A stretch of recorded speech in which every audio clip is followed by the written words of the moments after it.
Hello students, मैं विनय दीक्षित।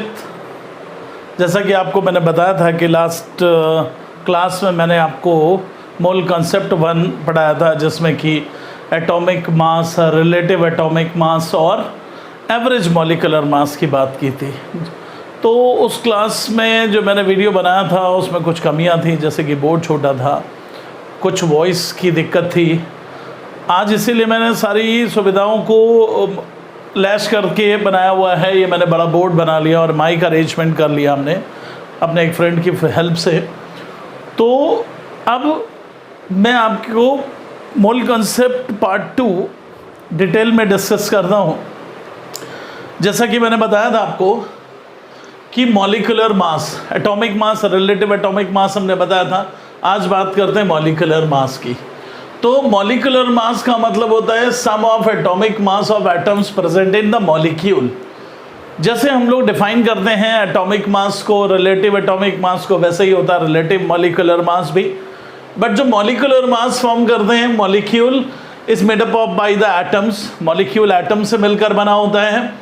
तो molecular mass जो होगा वो sum of atomic mass of atoms, right. तो जैसे कि कार्बन डाइऑक्साइड का अपने को मॉलिक्यूलर मास निकालना है, तो ये अपने कैलकुलेट कर लिया। इसके बाद हम लोग बात करते हैं ग्राम मॉलिक्यूलर मास की। ग्राम मॉलिक्यूलर मास का मतलब होता है मास ऑफ 1 मोल मॉलिक्यूल, और 1 mole equals to Na molecules. So mass of इतने मॉलिक्यूल्स। जैसे gram molecular mass of carbon dioxide find out करना है, तो ये 44 ग्राम आया। That is called mass of 1 mole of carbon dioxide और mass of this much molecules of carbon dioxide. In the same way हम लोग find करते हैं average molecular mass. Average molecular mass का मतलब कंस्टिट्यूएंट। एवरेज मॉलिक्यूलर मास का मतलब जैसे कोई भी मिक्सचर है मॉलिक्यूल्स का, जैसे air is a mixture of nitrogen और ऑक्सीजन, चीफ कंस्टिट्यूएंट है। इसमें नाइट्रोजन 79% होती है, बट हम लोग 80% ऑलमोस्ट कंसीडर करते हैं, ऑक्सीजन 20%। तो एवरेज मॉलिक्यूलर मास का जो फॉर्मूला होगा m1x1 plus m2x2 upon x1 plus s2। एक कंस्टिट्यूएंट का मास इंटू उसका परसेंटेज प्लस दूसरे का मास इंटू दूसरे का percentage upon x1 plus x2, और 100 भी इसको लिख सकते हैं, और 100, राइट, बिकॉज दोनों का परसेंटेज मिलाकर कितना होगा 100%। तो average molecular mass of air is 28 into 80% nitrogen का molar mass into 80 plus oxygen का मॉलिक्यूलर मास इंटू उसका परसेंटेज अपॉन 100। ऑल टुगेदर ये आ जाता है 28.8।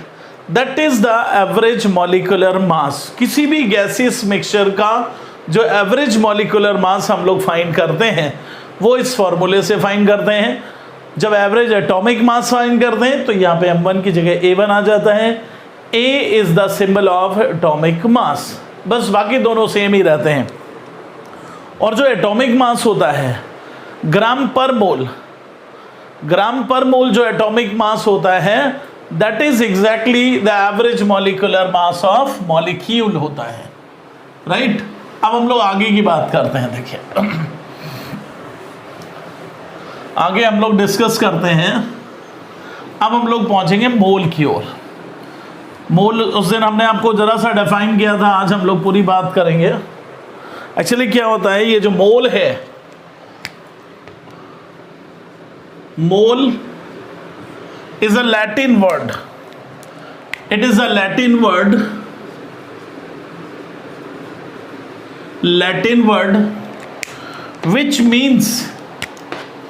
which means heap or pile, right.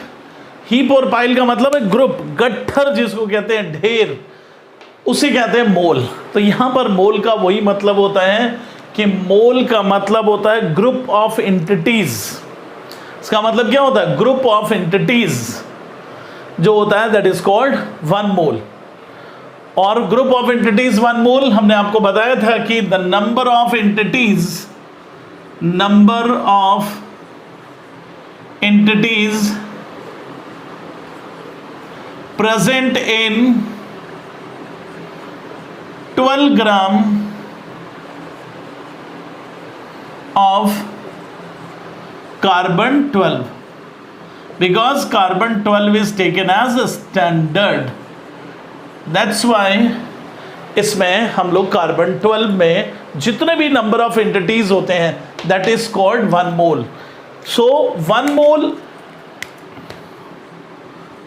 Mole equals to 6.023 or you can say that the number of entities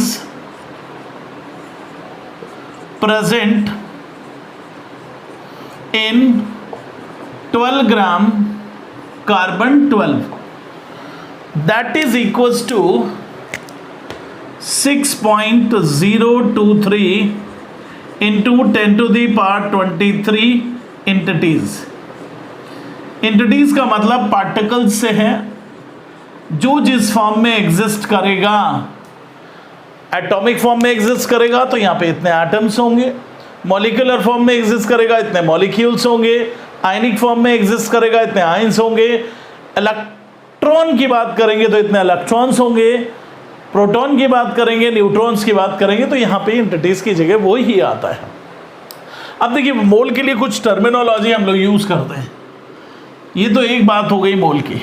अब जैसे for atomic species या for atoms या जिसका एटॉमिक फॉर्म में एग्जिस्टेंस है, for atomic existence. Atomic existence में कोई भी हो सकता है जैसे sodium, calcium, oxygen, nitrogen, helium, neon. All these are atomic species. इन एटॉमिक स्पीसीज के लिए हम लोग क्या यूज करते हैं? 1 मोल एटम. 1 मोल में सभी आ जाते हैं, बट जो जिस फॉर्म में एग्जिस्ट कर रहे हैं उसको हम लोग इसी तरह से रिप्रेजेंट करते हैं. Equals to 1 gram atom. 1 gram atom और 1 ग्राम एटम का जो मास होगा या जो 1 मोल का मास होगा that is called gram atomic mass. और 1 मोल में 6.023 into 10 to the power 23 atoms exist करते हैं. यानी कि mole gram atom same thing है. 1 मोल का mass gram atomic mass, 1 gram atom gram atomic mass which is equals to 6.023 into 10 to the power 23 atoms. In the same way for molecular existence, for molecular existence means molecular like nitrogen, oxygen, carbon dioxide, nitric oxide, nitrous oxide, glucose, sucrose, all these are in molecular form. So for these 1 mole equals to 1 gram molecule.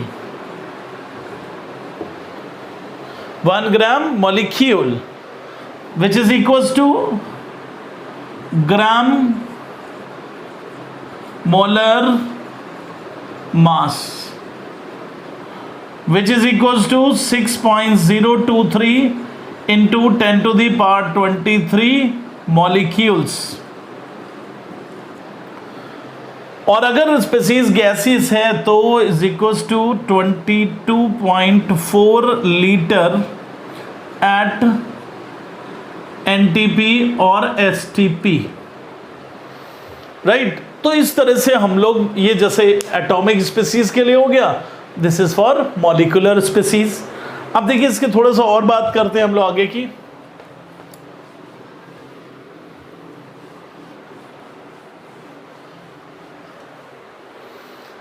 अब आगे की बात करते हैं. जैसे कि मान लीजिए आपको लिखा हुआ है 1 मोल सोडियम एटम, क्योंकि एटॉमिक फॉर्म में एग्जिस्ट कर रहे हैं. इसको हम लोग लिख सकते हैं 1 ग्राम एटम ऑफ सोडियम और 1 ग्राम एटम सोडियम का मास कितना होगा? 23 ग्राम।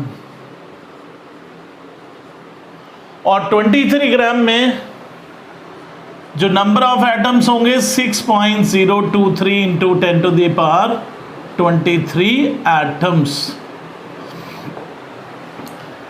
सिमिलरली अगर दिया हुआ है 1 mole helium, that is equal to 1 gram atom of helium which is equal to 4 gram. और 4 ग्राम में कितने नंबर ऑफ एटम होंगे? 6.023 into 10 to the power 23 atoms. इनमें मोल कॉन्सेप्ट में मेन है आपकी टर्मिनोलॉजी। ये टर्म्स अगर आप नहीं समझेंगे तो परेशानी होगी, क्योंकि अगर आपको मान लीजिए इसमें चेंज करके दे देता है, जैसे 1 ग्राम एटम सोडियम का मास है 23 ग्राम, कहता है find the mass of 5 gram atom of sodium, तो इसका मतलब इसमें 5 से मल्टीप्लाई करना पड़ेगा, राइट। तो ये डिफरेंस होता है एटम, ग्राम एटम, मोल, इन सब में। ऐसे ही अगर दिया हुआ है आपको 1 मोल कैल्शियम, आप क्या लिख सकते हो? 1 ग्राम एटम ऑफ कैल्शियम। और कैल्शियम का ग्राम एटॉमिक मास कितना होगा? 40 ग्राम। और 40 ग्राम में number of atom 6.023 into 10 to the power 23 atoms, right. इस तरह से हम लोग एटम के बारे में रिप्रेजेंट करते हैं। अब फॉर मॉलिक्यूल्स देखिए जरा ध्यान से,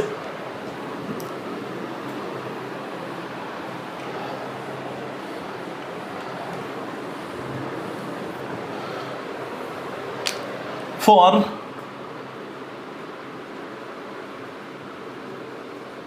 मॉलिक्यूल्स, अभी जैसा हम लोगों ने लिखा था, जैसे 1 मोल N2O is given. 1 mole N2O means 1 gram molecule of N2O। और N2O का मोलर मास कितना होगा? 44 ग्राम, क्योंकि ये कितना होगा? 2 इंटू 14 प्लस 16, 44 ग्राम। और 44 ग्राम contains 6.023 into 10 to the power 23 molecules। और इसको लिख सकते हैं Na molecules।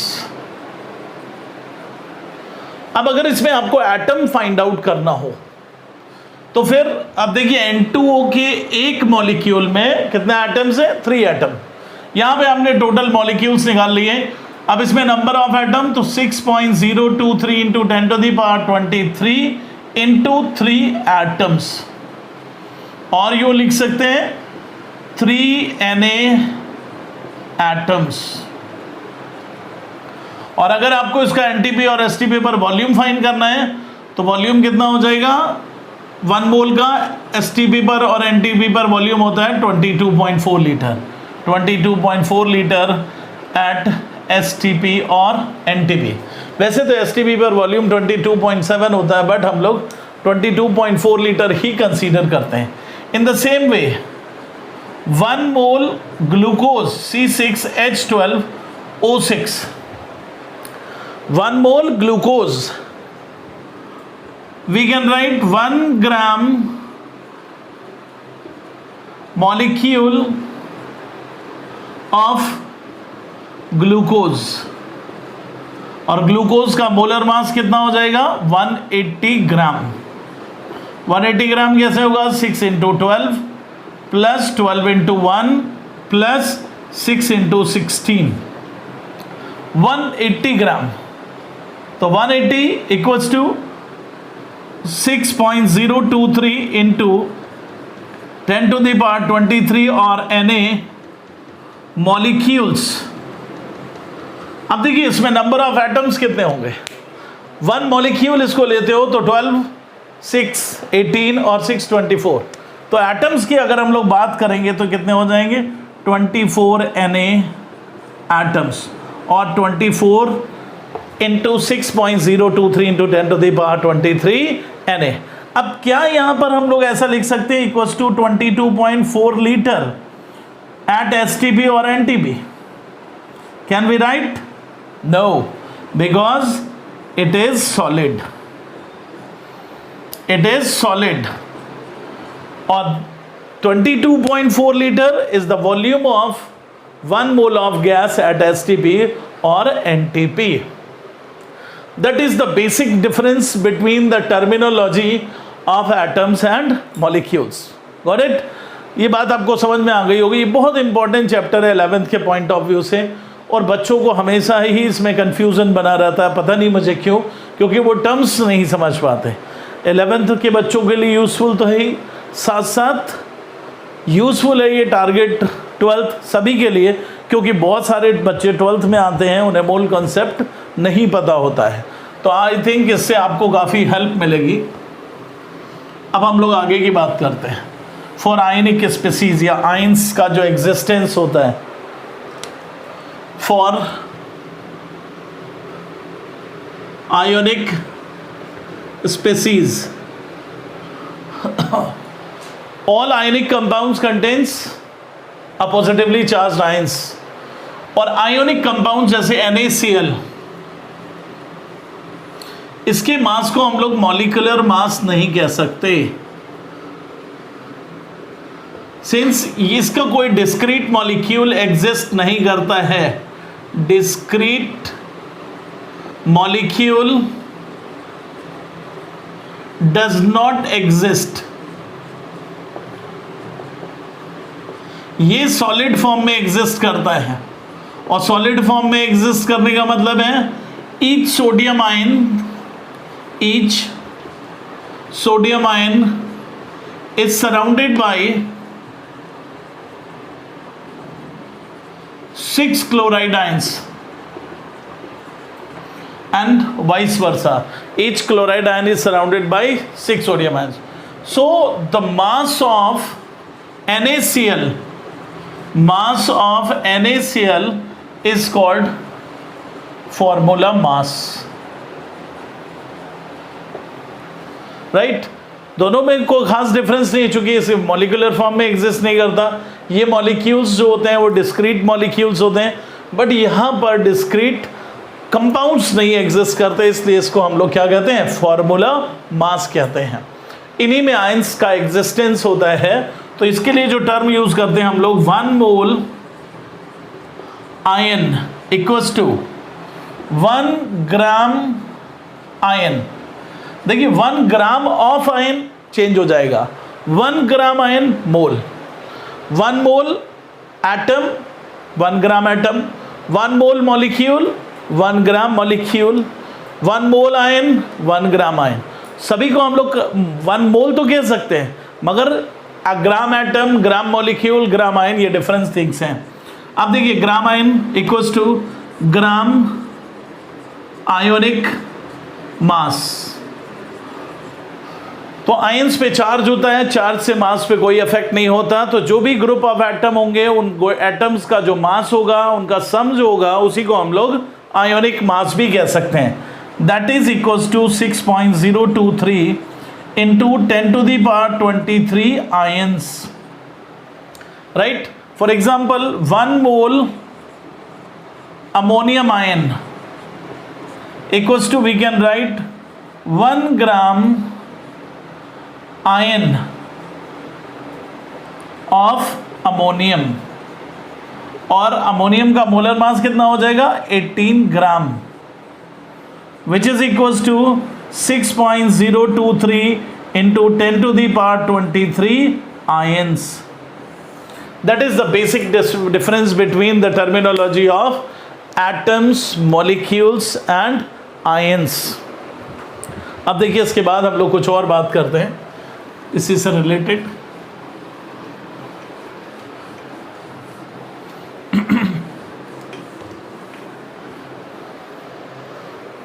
अब देखिए बेटे, जैसे इलेक्ट्रॉन, प्रोटॉन और न्यूट्रॉन की बात करते हैं। जैसे ये इलेक्ट्रॉन है, it is 1 electron, proton, neutrons, ये एटम के अंदर एग्जिस्ट करते हैं। एटम में एग्जिस्ट करते हैं। तो अगर हम लोगों ने ऐसे लिखा 1 मोल हाइड्रोजन एटम, तो 1 मोल हाइड्रोजन एटम में कितना होगा? 1 मोल electron, 1 mole proton, but 1 mole neutron नहीं लिख सकते क्योंकि इसमें न्यूट्रॉन प्रेजेंट नहीं होता है। 1H1 होता है और न्यूट्रॉन्स जो हम लोग निकालते हैं atomic mass minus atomic number. अगर 1 हाइड्रोजन एटम लिखा होगा ओनली, तो इसमें कितने इलेक्ट्रॉन होंगे? 1 इलेक्ट्रॉन, 1 प्रोटॉन ओनली। और यहां पर हम लोग लिख सकते हैं Na इलेक्ट्रॉन्स, और ये कितना होगा? Na प्रोटॉन्स लिख सकते हैं। ये डिफरेंस है। ऐसे ही अगर मान लीजिए हम लोग लिखते हैं 1 मॉलिक्यूल हाइड्रोजन, तो 1 मॉलिक्यूल में 2 एटम हो गए, तो 2 प्रोटॉन्स एंड 2 इलेक्ट्रॉन्स। न्यूट्रॉन्स इसमें बिल्कुल नहीं होंगे, है कि नहीं? अब अगर इसको ऐसे लिखते हैं 1 मोल हाइड्रोजन, तो यहां पे कितना होगा? 2 मोल प्रोटॉन और 2 मोल इलेक्ट्रॉन, और equals to 2 Na proton and 2 Na electrons, right? That is the basic difference between atom, molecules and ions. Suppose it is given 1 mole carbon dioxide. It is given 1 mole of carbon dioxide which is equals to, suppose आपको electrons, protons और neutrons निकालने हैं, तो सबसे पहले इसमें हमें number of molecules निकालने पड़ेंगे। कितने मॉलिक्यूल्स होंगे? Na मॉलिक्यूल्स, और एक मॉलिक्यूल में 6, इसमें 6 इलेक्ट्रॉन, 6 प्रोटॉन और 6 न्यूट्रॉन। ऑक्सीजन में 8 इलेक्ट्रॉन्स, 8 प्रोटॉन्स और 8 न्यूट्रॉन्स। तो यहां पे कितना होगा टोटल?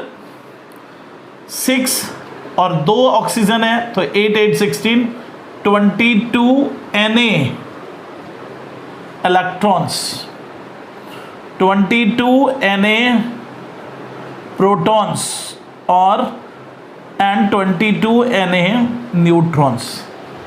ऐसे हम लोग सारी चीज़ों, atom, molecules, ions, electrons, protons, neutron, चूंकि इलेक्ट्रॉन, प्रोटॉन और न्यूट्रॉन का फ्री एग्जिस्टेंस नहीं होता है, इसलिए हम लोग या तो एटम से निकालते हैं या मॉलिक्यूल से, वो मोल में दिया हो, एटम में गिवन हो, मॉलिक्यूल में गिवन हो, इस तरह से हम लोग कैलकुलेट कर सकते हैं।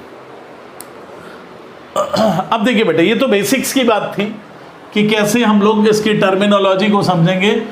कहते हैं ना कि भूत को पकड़ने के लिए उसकी चोटी काट लो और अपने बस में कर लो, तो फिर सब चीज़ें कंट्रोल में आ जाती हैं। वैसे ही यहाँ पर अगर हम लोग ये बेसिक्स को अपने पर होल्ड बना लें तो ये पूरा चैप्टर बहुत आसान हो जाता है।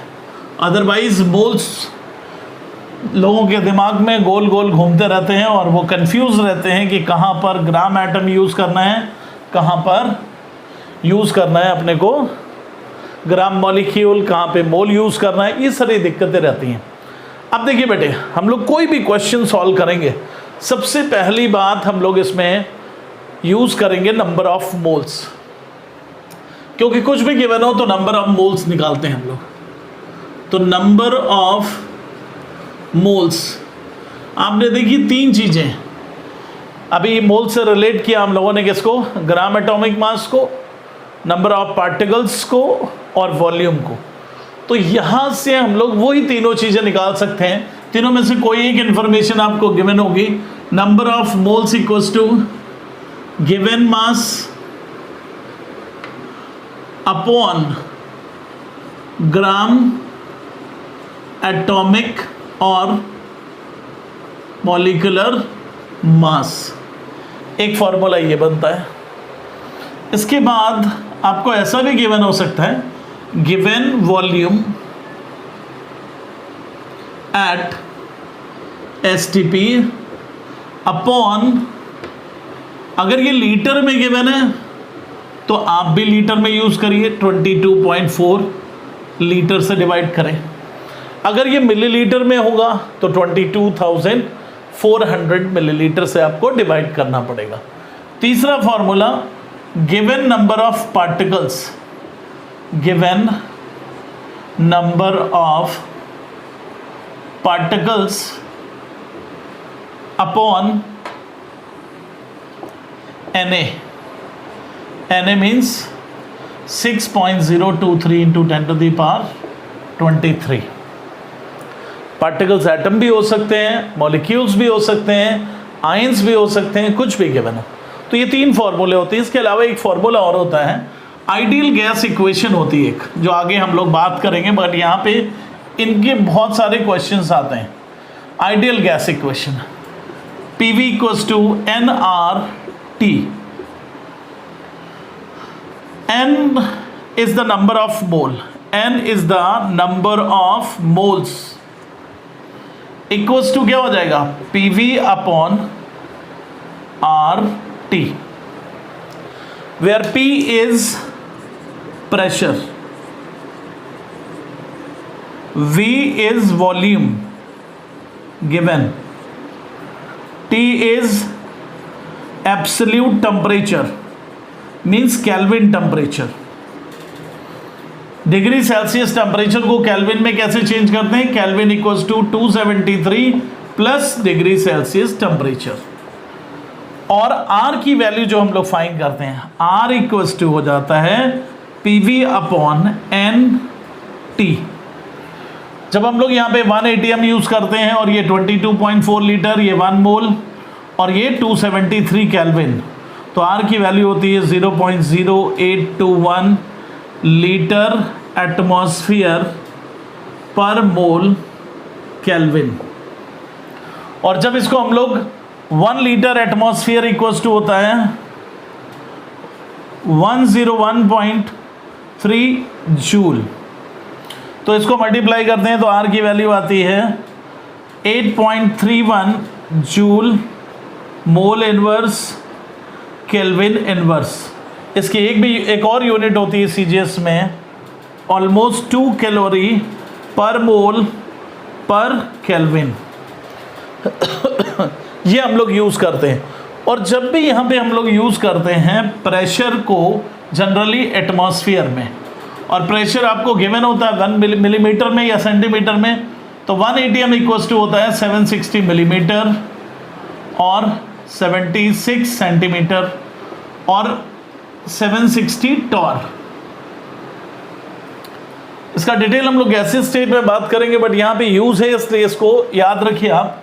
1 लीटर इक्वल्स टू 1000 मिलीलीटर और सेंटीमीटर क्यूब और 10 to the power -3 metre cube. ये कुछ यूनिट्स हैं जिन्हें आपको ध्यान रखना है और इनका यूज़ करना है। अगर आप प्रेशर ATM में वॉल्यूम लीटर में रखते हो तो ये वैल्यू यूज़ करनी होगी। अगर इसको हम लोग पास्कल न्यूटन पर मीटर स्क्वायर और इसको मीटर क्यूब में यूज़ करते हैं तो 8.31 जूल पर मोल केल्विन। इसका यूज़ बहुत कम करते हैं। समझ आ गई बात ना बेटे? तो इस तरह से हम लोग मोल्स को फाइंड करते हैं। अब देखिए इस पे बेस कुछ क्वेश्चंस हम लोग मोल निकालते हैं और फिर उसका कुछ और डिस्कशन करते हैं।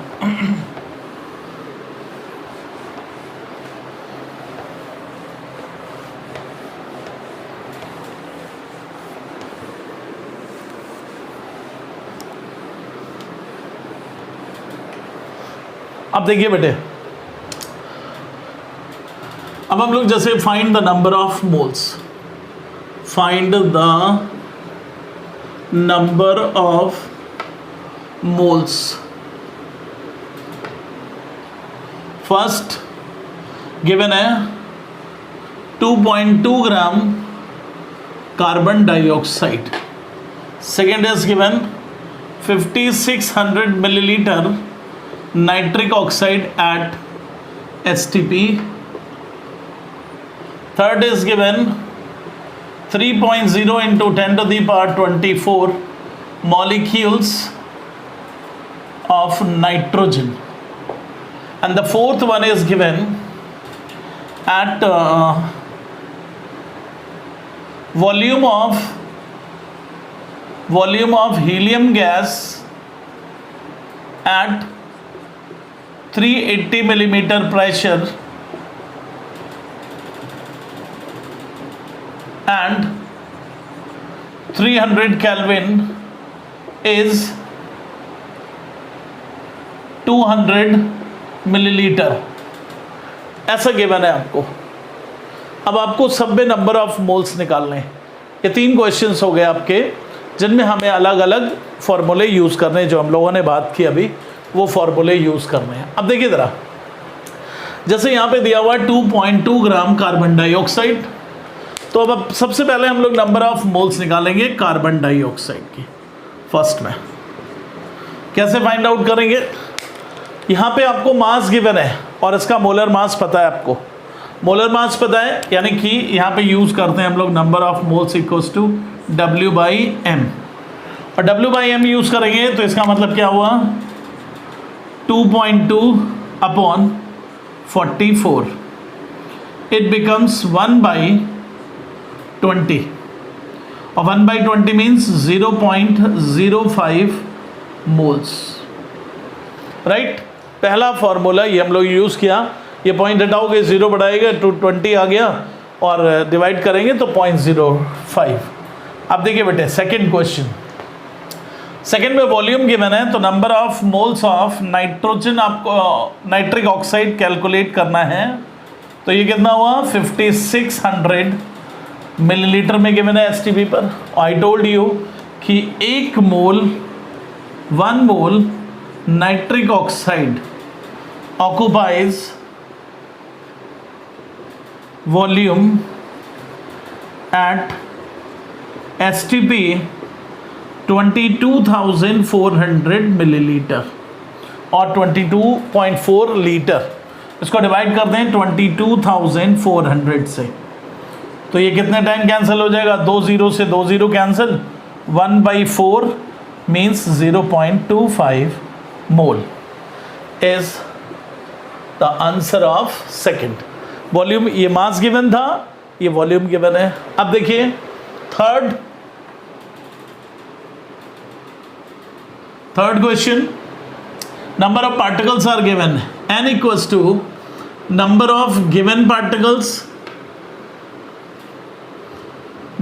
Particles upon Na।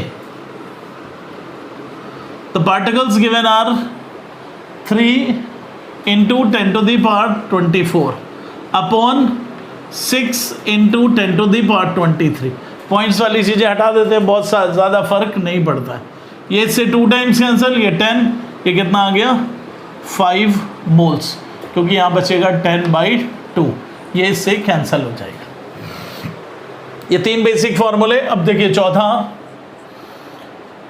अब आपको नंबर ऑफ मोल्स निकालने हैं PV/RT। P कितना हुआ? 380 millimetre divided by 760 into volume 0.2 litre upon 0.0821 या 1/12 यूज कर लें आप, इंटू कितना हो गया? 300। ये इससे 2 टाइम्स कैंसिल, ये इससे 0.1, ये 12, 1.2/300। ये पॉइंट हटा दीजिए, यहाँ से कैंसिल हो गया। 12 2 24, 1/250, 1/250। इसका मतलब ये कितना आ जाएगा बेटे? 0.004 मोल्स आ जाएगा, है ना, क्योंकि 1/0.25। हाँ ठीक है, इस तरह से हम लोग मोल्स फाइंड आउट कर सकते हैं।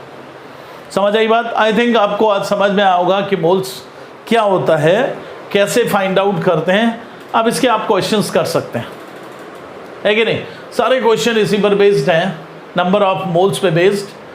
अब इसके बाद हम लोग बात करेंगे बेटे नेक्स्ट में एम्पिरिकल फार्मूला और मॉलिक्यूलर फार्मूलेज की, और इस पे बेस्ड कुछ क्वेश्चंस हम लोग डिस्कस करेंगे नेक्स्ट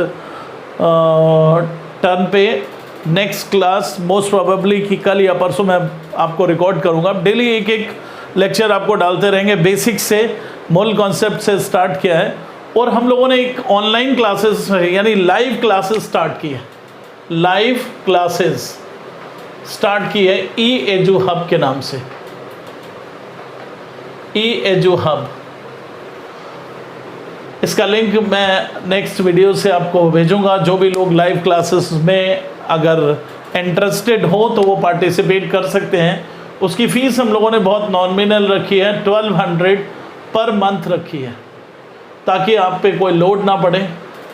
और इसमें सारे रिनाउंस्ड फैकल्टीज़ हैं, तो आपको अगर ठीक लगे तो आप एक बार विज़िट करें। इस पर लिंक मैं भेजूंगा और उसके बाद बात करते हैं।